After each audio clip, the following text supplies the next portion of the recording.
Picture this. It is the winter of 1241, and the snow in southern Poland is no longer white. It is stained a sickly, rusted brown.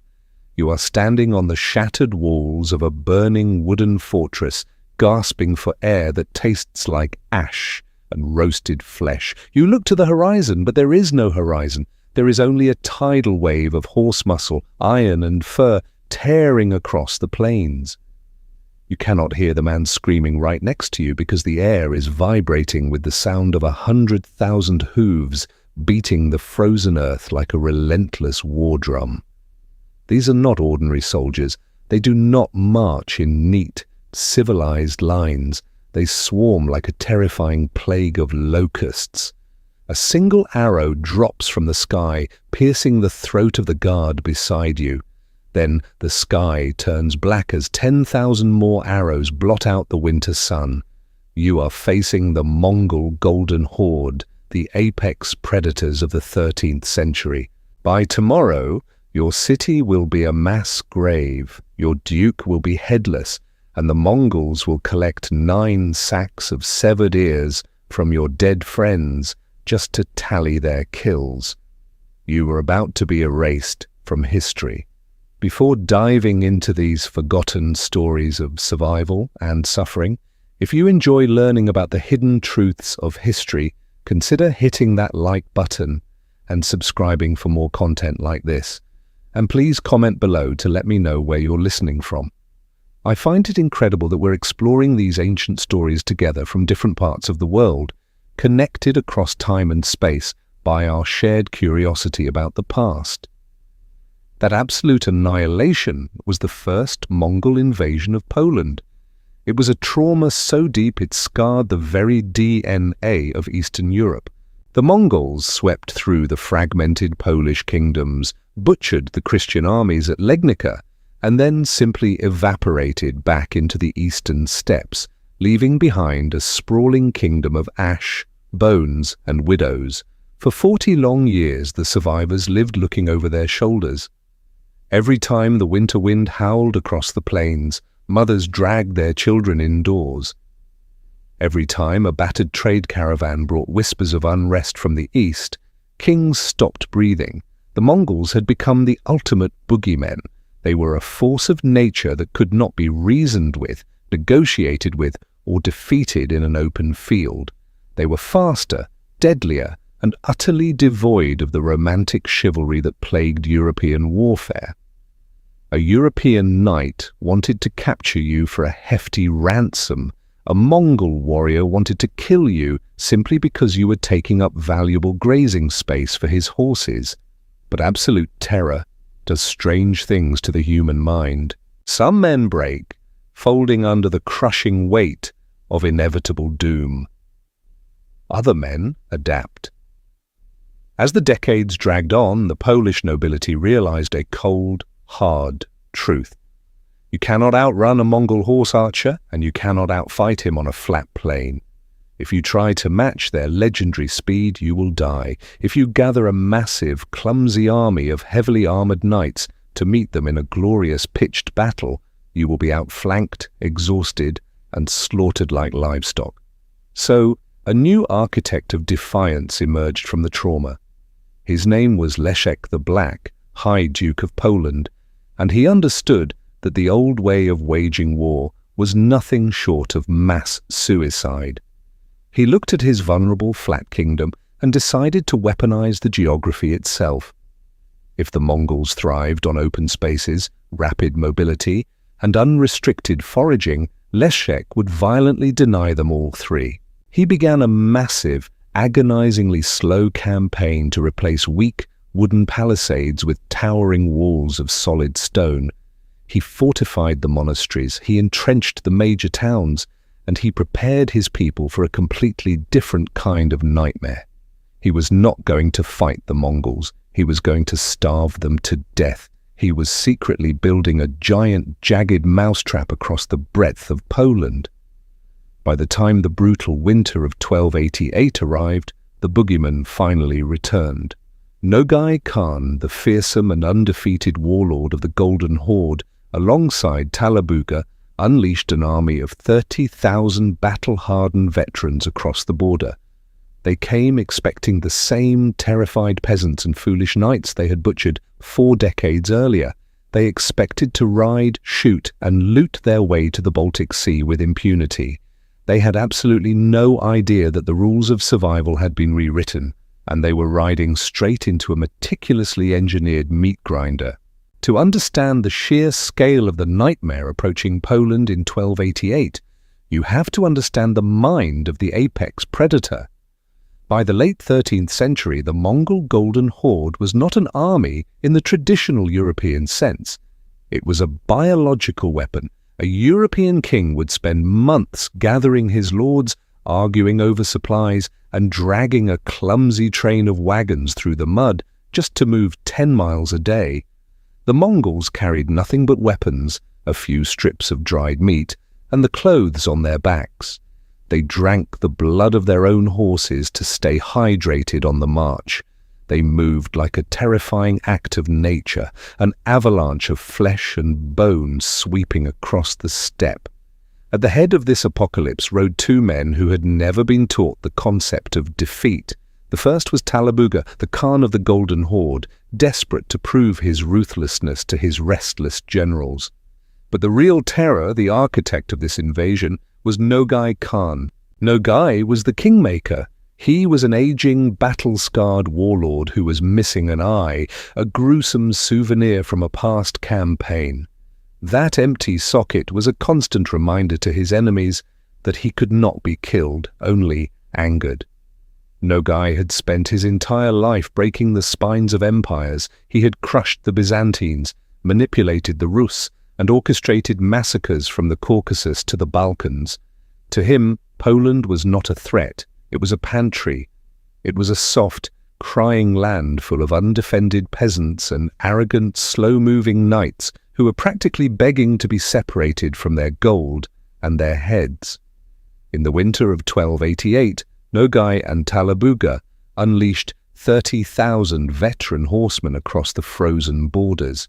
30,000 men and nearly 100,000 horses plunging into the European theatre. The strategy was brutally simple and highly effective. They split their massive horde into 2 separate columns to maximize the devastation and stretch the Polish defenders to the breaking point. Talabuga would strike north toward Sandomierz, while Nogai would sweep south toward the capital of Krakow. They were casting a massive net of iron over the kingdom, intending to drag it back across the steppes filled with slaves and plunder. The Mongols thrived on a very specific psychological phenomenon, absolute paralyzing panic. Their entire doctrine of war relied on their victims acting like prey. They wanted the Polish lords to look out from their walls, see a horizon black with horsemen, and lose their minds. They wanted the knights to ride out in a desperate, foolish charge of misplaced honor, only to be drawn into a feigned retreat and slaughtered in the open snow. They wanted the peasants to abandon their farms and flee onto the roads, creating a chaotic river of refugees that would clog the supply lines and starve the cities. The Mongols were masters of turning a nation's own fear into a weapon against it. And why wouldn't they expect this to work? It had worked flawlessly in 1241. It had worked again in 1259. The Golden Horde had a corporate memory of Poland as a playground for their young warriors. They rode across the border laughing, expecting the same terrified submission, the same burning wooden palisades, and the same desperate, disorganized resistance. But arrogance is a deadly anesthetic. It numbs you to the reality of a changing world. Nogai Khan, in all his bloody wisdom, was entirely blind to a fatal flaw in his own war machine. The Mongol army was a parasite. It needed to feed on the land to survive. 100,000 horses require an ocean of grass. 30,000 men require a constant stream of looted grain and livestock. The Mongols brought no supply lines because they expected the conquered territory to feed them. Nogai believed he was the hunter stepping into a familiar forest. He had absolutely no idea that Leszek the Black had spent the last decade chopping down the trees, poisoning the water, and replacing the soft, yielding wood of Poland with cold, unforgiving stone. The beast had awakened, but it was marching blindly into an environment that had been biologically engineered to kill it. There is a distinct kind of madness that infects a leader who has seen the apocalypse and survived. For High Duke Leszek the Black, the trauma of the first Mongol invasion was not just a memory, it was an obsession. He understood a brutal, unforgiving truth about medieval warfare that his arrogant contemporaries refused to accept. Chivalry is a luxury of the safe. When you are fighting an enemy that measures success in mountains of severed heads, honor is just a very expensive way to commit suicide. The Polish military doctrine before Leszek was a joke to the Golden Horde. The traditional European approach was to gather a mass of heavy cavalry, clad them in iron, and charge heroically across an open field. Against a European rival, this was a terrifying display of force. Against a Mongol army, it was a buffet. The Mongols would simply feign retreat, draw the exhausted, overheating knights into the mud, and pin them down with a relentless blizzard of armor-piercing arrows. A knight on his back in the mud is not a warrior. He is a dying turtle waiting to be butchered. Leszek knew that if he fought the Mongols on their terms, his kingdom would burn a second time. He could not make his horses faster. He could not make his archers shoot further. So he decided to completely rewrite the rules of the game.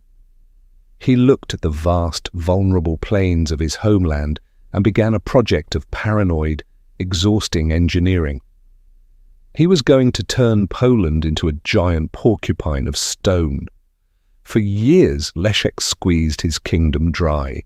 He taxed his peasants into poverty. He broke the backs of thousands of laborers, forcing them to drag massive blocks of limestone and granite across the freezing earth. This was not the romantic castle building of fairy tales. This was desperate, frantic preparation for the end of the world. He systematically tore down the old, rotting wooden palisades that had burned so easily 40 years prior. In their place, he raised towering, unyielding walls of solid rock around the critical cities of Krakow and Sandomierz. He fortified the isolated monasteries. He turned simple village churches into military bunkers. But Leszek was not just building walls. He was building a massive, interconnected logistical trap. He understood the fundamental biological flaw of the Mongol war machine. The Golden Horde was incredibly fast because they did not carry supplies. They relied entirely on terrorizing the local population, looting their granaries and grazing their tens of thousands of horses on open pasture. They were a raging fire that needed constant fuel. Leszek's blueprint was designed to starve that fire. The strategy was brutally simple and completely devoid of glory. When the Mongols arrived, there would be no heroic charges. There would be no clashing of swords on the open plains. Instead, the order was given that the moment the warning bells rang, every single peasant, every cow, every sack of grain, and every drop of clean water was to be pulled behind the stone walls. The plan required a horrifying level of discipline. It meant abandoning the countryside. It meant standing on the battlements, watching your ancestral farms burn to ash, and doing absolutely nothing about it. It meant listening to the distant screams of anyone too slow to reach the gates and refusing to open them. Leszek was forcing his proud knights to swallow their pride and hide like cowards. The Mongols were masters of open-field slaughter, but they were deeply impatient engineers. Taking a stone fortress required time, heavy siege equipment, and static supply lines.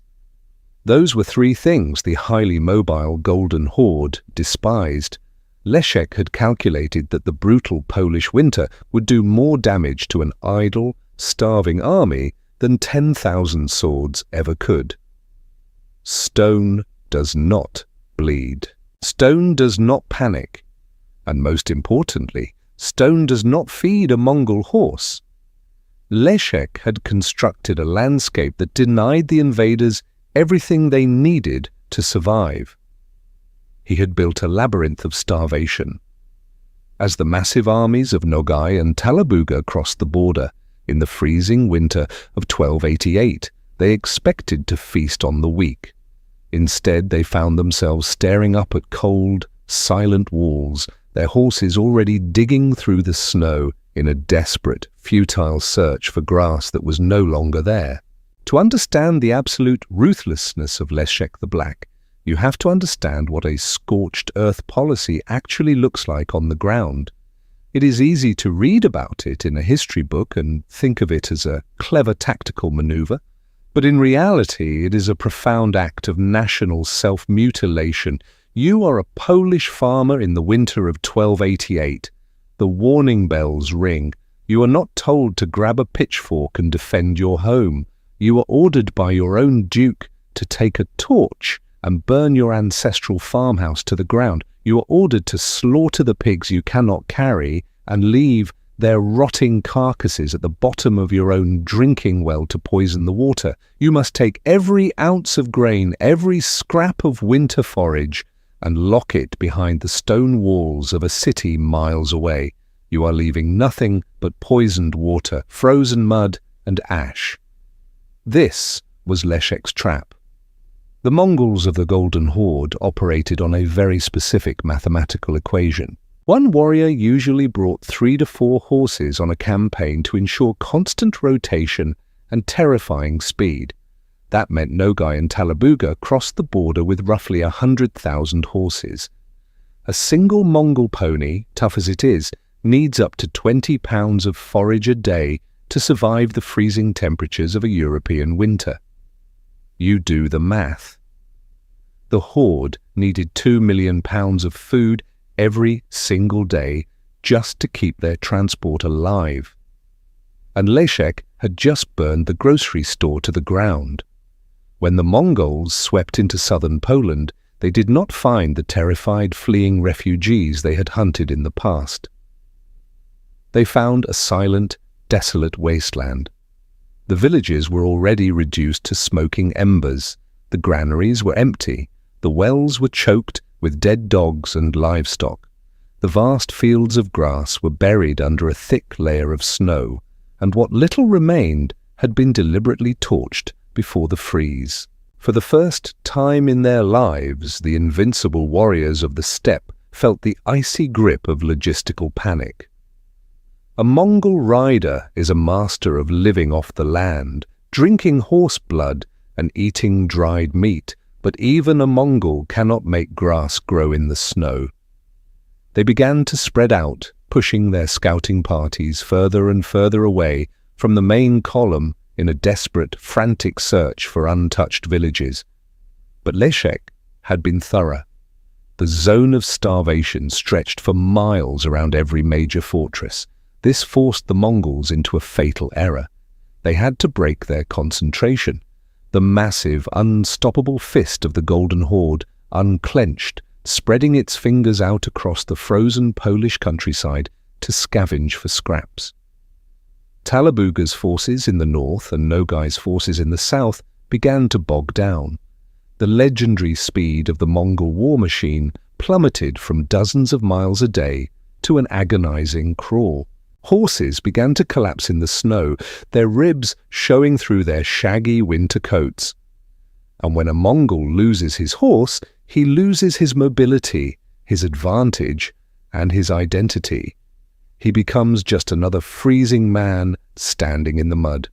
Nogai Khan, the veteran warlord, with his missing eye, had built his entire career on the psychological domination of his enemies.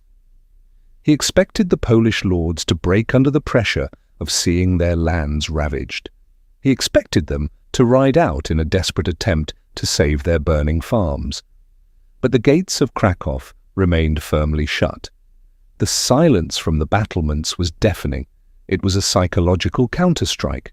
Leszek was communicating a terrifying message to the Mongols. We do not care about the dirt, and we are perfectly willing to watch you starve on it. The cold became an active combatant. The Polish winter of 1288 was notoriously brutal. Without the shelter of the villages they normally would have captured and occupied, the Mongol troopers were exposed to the raw, freezing winds sweeping off the Carpathian mountains. They huddled in the ashes of the towns they had come to conquer, watching their lifeline, their horses, slowly die around them.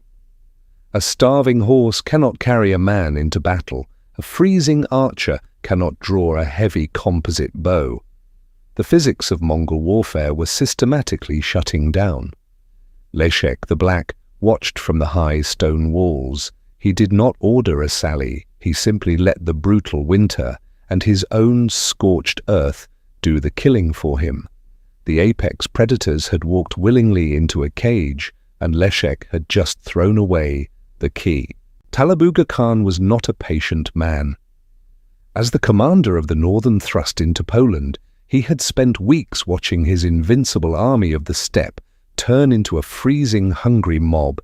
He needed a victory, he needed blood, and more importantly, he needed the grain stored inside the northern fortress city of Sandomierz.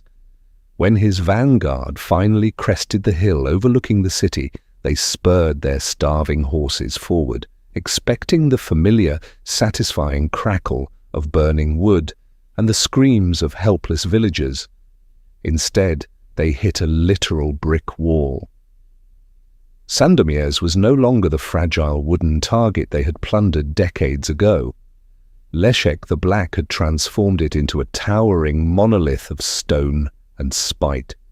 For a Mongol horse archer, a stone wall is a conceptual nightmare.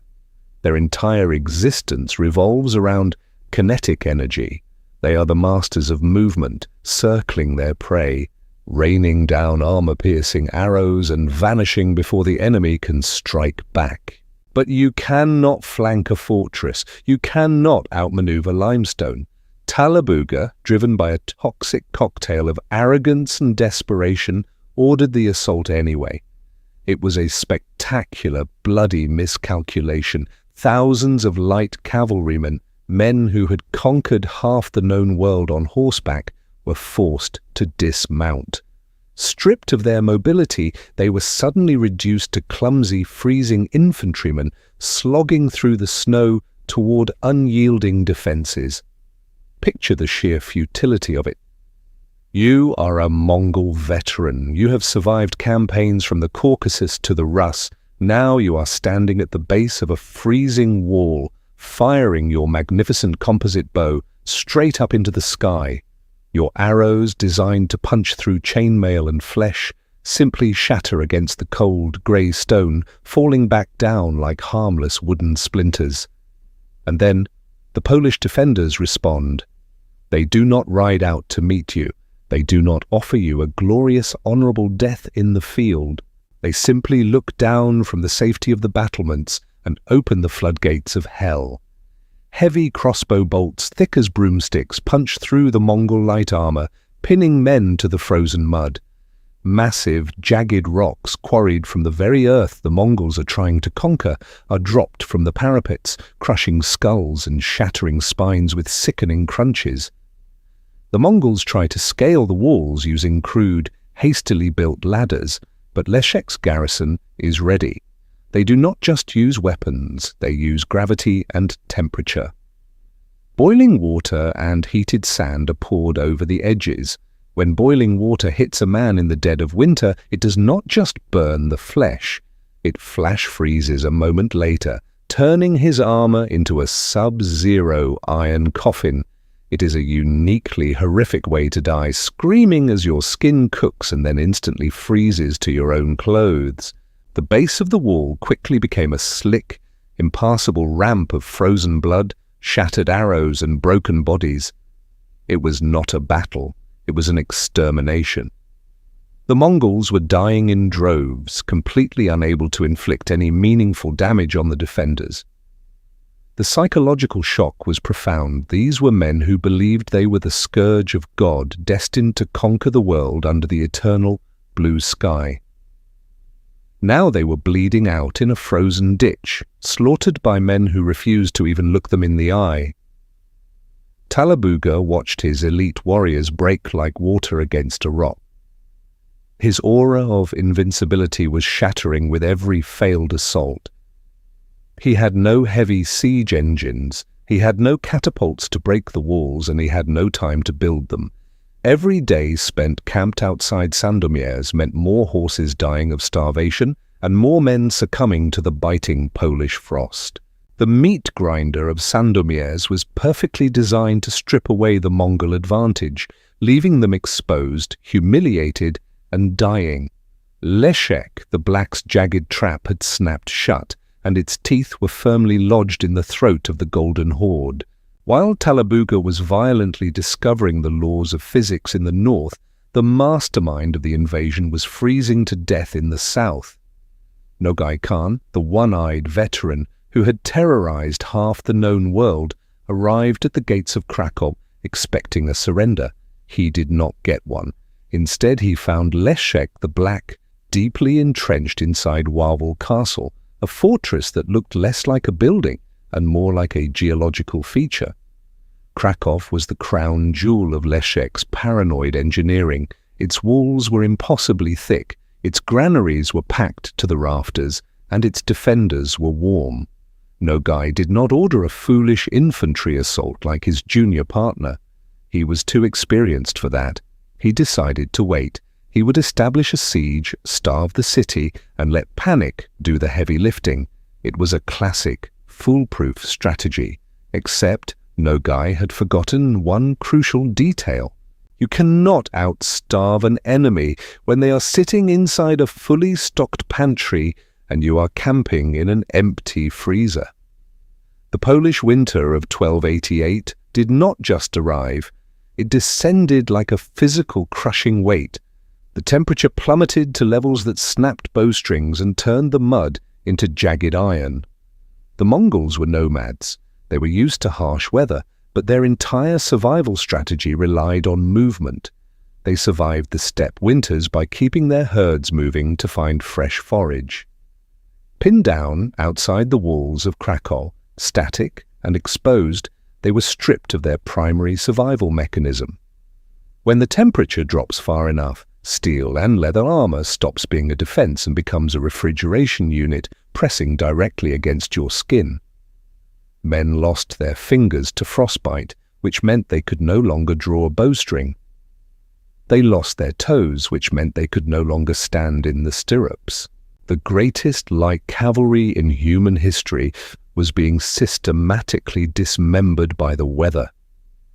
Then came the true horror for the cavalrymen. The horses began to die. A Mongol warrior shared a bond with his horse that modern minds struggle to comprehend. The horse was his vehicle, his weapon, his source of milk, and his companion. Now, with the grass buried deep under the snow and the surrounding villages completely burned out by Leszek's scorched-earth policy, the horses were starving. They chewed on tree bark until their gums bled. They collapsed in the snowdrifts, their ribs protruding like cages. To survive the freezing nights, the Mongols were forced to commit a terrible sacrilege. They had to slaughter their own dying mounts. They butchered their prized war horses just to drink the warm blood and hack off chunks of stringy, frozen meat. But horse meat does not last long. When you have tens of thousands of mouths to feed, and burning horse dung does not provide enough heat to keep a man from freezing to death in his sleep. The psychological warfare raining down from the walls of Krakow was devastating. Leszek did not need to fire a single arrow to break the minds of the Golden Horde. He just let them smell the smoke. Imagine sitting in a frozen trench, gnawing on a piece of raw, frozen horse muscle, completely numb from the waist down. The wind is howling, and the man next to you has not moved in hours because he quietly froze to death. And then the wind shifts. Drifting down from the towering stone walls of the castle comes the distinct, rich aroma of burning oak and roasted pork. The Polish garrison is cooking warm meals. They are sitting by roaring fires. They are surviving. Nogai Khan, the invincible kingmaker of the steppe, was forced to watch his massive, terrifying army slowly disintegrate into a mob of shivering, starving beggars. His men were dying, not in a blaze of martial glory, but curled up in the freezing mud, whimpering from malnutrition. The terrifying apex predators of the 13th century had been neutralized completely. They were no longer the besiegers. They had become the besieged, trapped in a merciless prison of ice, snow, and their own stubborn arrogance. Starvation is not a quiet way to die. Hollywood portrays it as a peaceful fading away, a gentle closing of the eyes. The reality of a medieval siege camp is entirely different. It is loud. It is the sound of violent coughing tearing through the frozen air.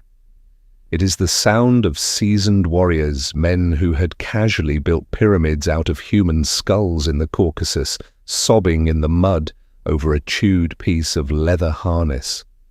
By the time January of 1289 tightened its grip on Poland, the Mongol Golden Horde was not just freezing, it was rotting from the inside out. When you take 30,000 men and tens of thousands of horses, strip them of their mobility, and trap them in a static, freezing camp with absolutely no sanitation, you are not managing an army anymore. You are managing a plague pit.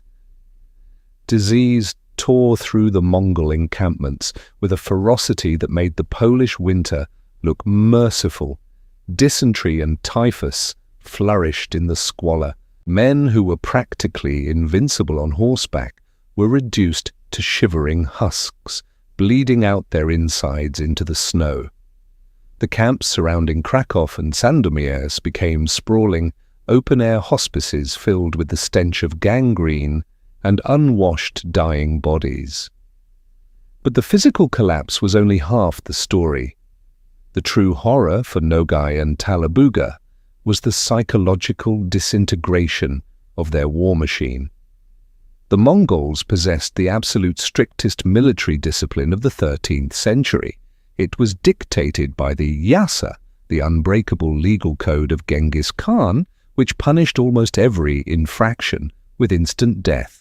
You do not retreat without orders. You do not steal from a comrade. You do not show weakness. But the yasa was written for an army of conquerors. It was not written for an army of starving, frostbitten men trapped in a frozen wasteland. Hunger dissolves discipline faster than any law can enforce it. Mutiny, a concept utterly foreign to the elite veterans of the Horde, began to infect the ranks just like the typhus. It started small, men hiding scraps of rat meat from their officers, sentries falling asleep on duty because their bodies simply shut down from the cold. Then it escalated into violence.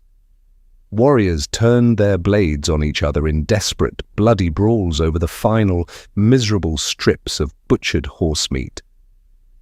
The legendary unity of the steppe was shattering under the weight of Leszek, the blacks' engineered starvation. To make matters worse, the two massive wings of the Mongol invasion force were entirely cut off from one another. Talabuga was bleeding out his forces against the walls of Sandomierz in the north, while Nogai was freezing in the south. The communication lines, usually maintained by the fastest courier riders in the world, had completely broken down. Any lone rider sent into the frozen wasteland between the two camps either froze to death in the snowdrifts or was quietly hunted down by Polish partisans hiding in the dense, freezing forests. The Golden Horde was blinded, divided, and slowly suffocating. There was a deeper, more existential dread creeping into the Mongol psyche. Their belief system, centered around the eternal blue sky, was predicated on absolute momentum. They believed they were divinely mandated to conquer the world, and every victory was proof of heaven's favor. Therefore, defeat was not just a military failure, it was a spiritual condemnation. As they watched their brothers die in the filth, completely unable to breach the stone walls or find a single scrap of grain, a terrifying thought began to spread through the camp. The sky had abandoned them. Nogai Khan, the terrifying kingmaker with the missing eye, was losing control. For decades, his scarred face had been a symbol of ruthless invincibility. Now, as he walked through the freezing, moaning camp, his men no longer looked at him with awed terror. They looked at him with hollow, resentful eyes. He was no longer the architect of their glory. He was the arrogant old man who had marched them into a giant stone mousetrap and left them to die. Inside the warm, heavily fortified walls of Wawel Castle, Leszek the Black did not have to lift a finger. The apex predators were consuming themselves, and the Polish counterpunch was just waiting for the perfect moment to strike. There is a very specific, terrifying sound that a heavy oak portcullis makes when it is raised after a long siege. For weeks, the starving remnants of the Golden Horde camped outside Krakow had prayed for those gates to open. They had hallucinated about the grain and the warmth hiding just on the other side of that impenetrable stone wall. But when the grinding crunch of iron and wood finally echoed across the frozen valley in the dead of winter, it did not bring salvation.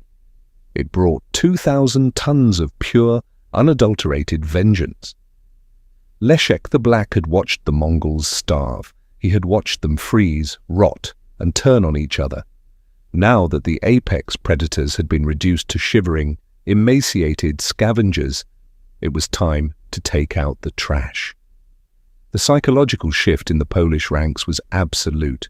These were knights who had spent their entire lives training for the glory of combat, only to be ordered by their duke to hide behind walls like frightened livestock while their ancestral lands burned.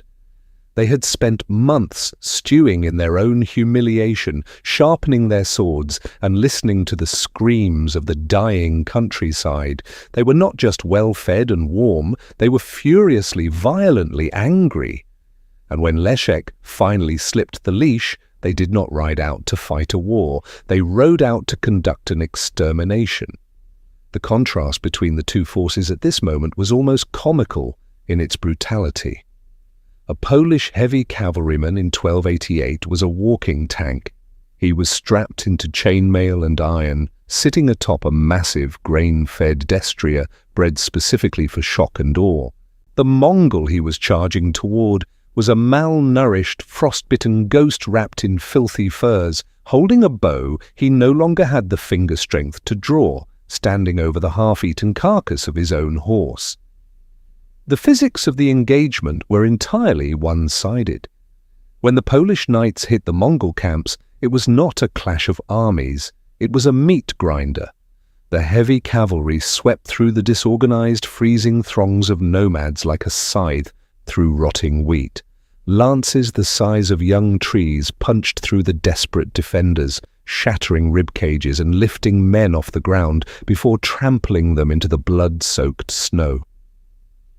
The Mongols, men who had conquered continents through speed and maneuverability, were completely static. Stripped of their horses and their health, they had nowhere to run and nothing to fight back with. They were just targets. Leszek did not just attack the main camps. He unleashed targeted sallying parties from every fortified position in the region. Whenever a desperate band of Mongols wandered too far from the main host in search of food, the Polish cavalry would hunt them down. The hunters had literally become the hunted. Local Polish militias, the very peasants the Mongols had treated as expendable playthings decades prior, emerged from the freezing forests to ambush the stragglers. They did not take prisoners. They dragged exhausted, freezing warriors from the snowdrifts and slit their throats with farming tools. The pristine white snow of southern Poland was once again stained a rusted, sickly brown, but this time the blood belonged entirely to the invaders. Nogai Khan, the one-eyed architect of this disaster, realized with a cold, sickening dread that his entire doctrine of war had just been rendered obsolete. His speed meant nothing against stone. His terror meant nothing against discipline. And his invincible warriors were being butchered like sheep by the very people they had come to enslave. The Golden Horde was not just being defeated, it was being humiliated. The trap had not only starved the beast, it had completely broken its teeth. The order to retreat was not a strategic withdrawal. It was a desperate, panicked scramble for survival. There is a profound difference between a strategic withdrawal and a desperate flight for survival. When a normal army retreats, they march in formation, protecting their supply lines and carrying their wounded. When the Mongol Golden Horde retreated from Poland in the winter of 1289, they did not march, they crawled, they bled, and they died in the snow like abandoned dogs. Nogai Khan and Talabuga, the invincible warlords who had crossed the border weeks earlier, with 100,000 horses and a mandate from the eternal blue sky, were now leading a caravan of shivering ghosts. The march of humiliation had begun. The Mongols were exclusively a cavalry force. A Mongol without his horse is like a bird without wings, clumsy, grounded, and intensely vulnerable. Since the vast majority of their mounts had either starved to death or been butchered for meat outside the walls of Krakow and Sandomierz, thousands of the greatest horse archers in human history were forced to do the unthinkable. They had to walk, trudging through thigh-deep, freezing snow in soft leather boots made for riding, not marching. They were completely stripped of their speed and their dignity. Leszek the Black did not just sit back in his warm castle and watch them leave. That is not how you treat a wounded predator. You do not let it escape to heal and return. You hunt it until its heart stops beating. As the fractured, starving columns of the horde limped east toward the border, Leszek unleashed his forces. Heavily armored Polish knights shadowed the retreating Mongols, picking off the stragglers with terrifying ease. They did not engage in honorable pitched battles. They acted like wolves culling a sick herd. If a Mongol warrior collapsed from exhaustion, the main column did not stop to help him. They left him in the snow, knowing the Polish heavy cavalry would be there within minutes to trample him into the mud. But the knights were not the worst of it. The true terror came from the forests. The Polish peasants, the very people the Mongols had viewed as helpless, expendable livestock, realized the monsters were bleeding. And there is nothing more dangerous than a man who has lost everything and finally gets a chance at revenge. Local militias, armed with pitchforks, hunting bows, and heavy wood-cutting axes, haunted the tree lines. Whenever the Mongol column passed through a narrow valley or a dense pine forest, the trees would erupt with violence. Boulders were rolled down icy slopes to crush the fleeing men.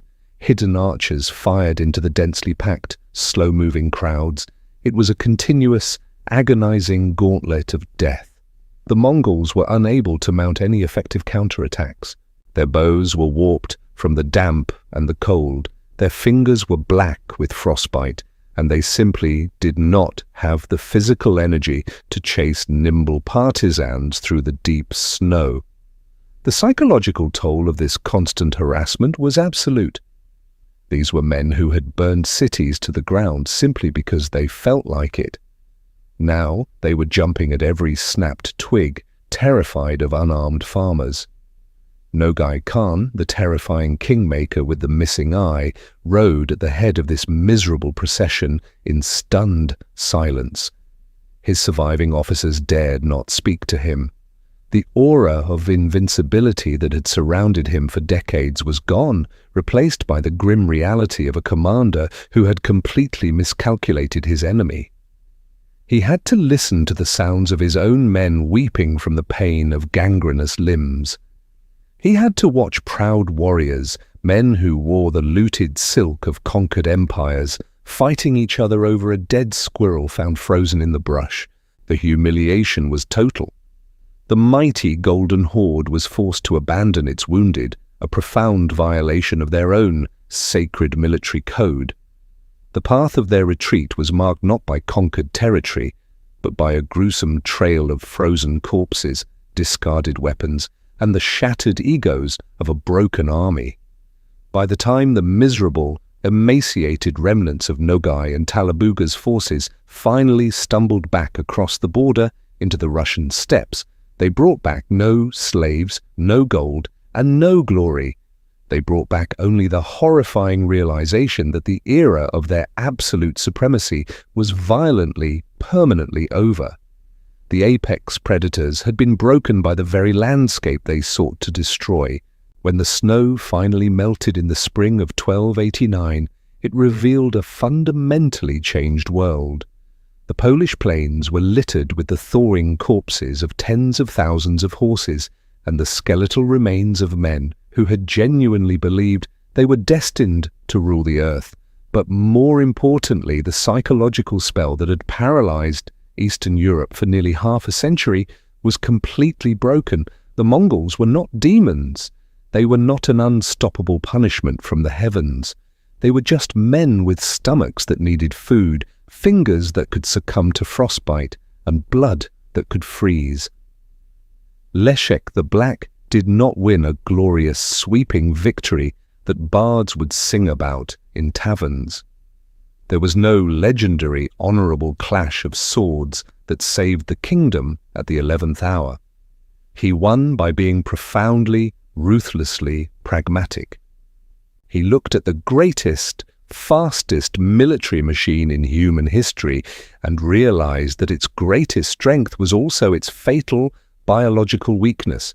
By pulling his people behind towering walls of stone and willingly turning his own kingdom into a poisoned, burning wasteland, he starved the apocalypse to death.